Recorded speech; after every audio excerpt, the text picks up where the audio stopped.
The Human Rights Council is holding its 25th session from March 3rd to 28th, 2014 at the Palais des Nations in Geneva. A wide range of human rights issues will be addressed. On Friday, March 14th, 2014, there was also an international conference at the UN Geneva headquarters, Emergency to Protect Asylum Seekers of Camp Liberty in Iraq. We have videotape representation, an independent probe into the massacre that occurred more than 6 months ago.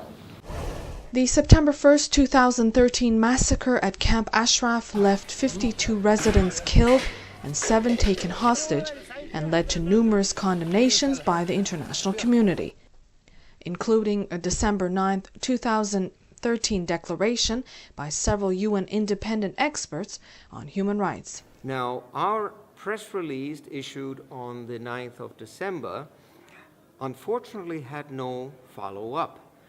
I have received no response and no communication whatever following the issuance of the press release, and for this reason I intend, together with my colleagues who signed the press release of December 2013, to issue a new press release calling on the authorities of Iraq to carry out an investigation, calling on the United Nations to ensure that an independent investigation is carried out into these deaths and into these disappearances.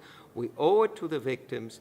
This is a matter of application of international norms uniformly for all victims of human rights. It cannot be that some victims of human rights are privileged and are taken into account, whereas others are ignored.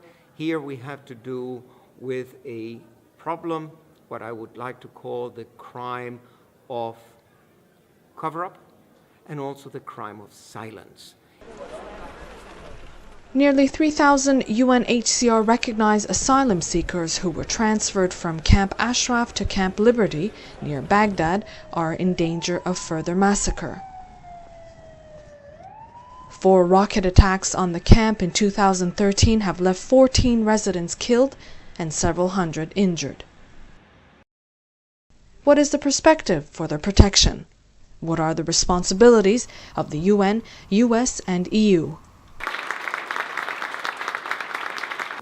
The human ideals which form the core of all international conventions on human rights is the goal for which we have decided to pay the price.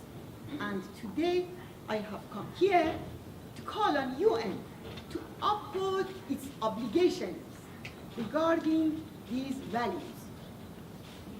In recent months, at the same time of claim of moderation by Rouhani, the number of executions has reached a new record in the past 25 years. Is there any justification for silence and inaction by the international community? Why is the UN silent on the systematic violation of the rights of the residents in liberty to life?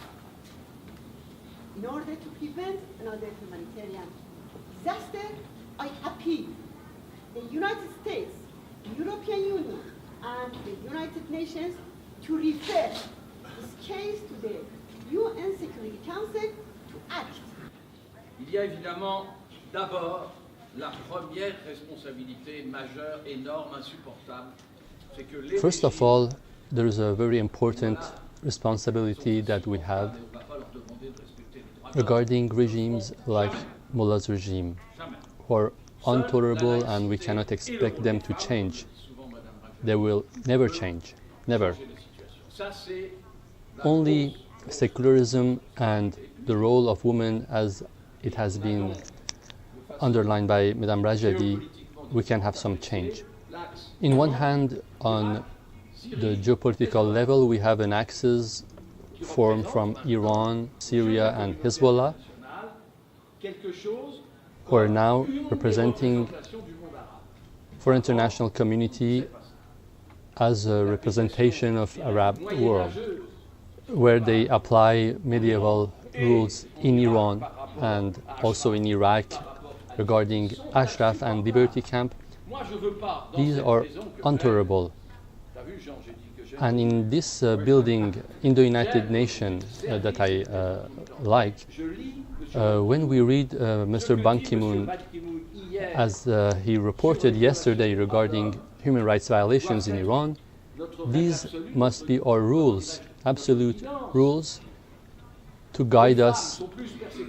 Because in Iran, women are suppressed more than ever. Human rights abuse under Rouhani has got worsened. We have had more public executions since he's in power. Qu'est-ce que j'entends au Haut Commissariat, au Conseil des droits de l'homme, aujourd'hui, la 25e session depuis sa fondation en 2006? I think the situation is very dramatic. In Camp Liberty there can be another attack any moment because the Maliki regime is totally criminal. It's a mercenary regime of the mullahs. Today, Madame Rajavi formulated very clear questions.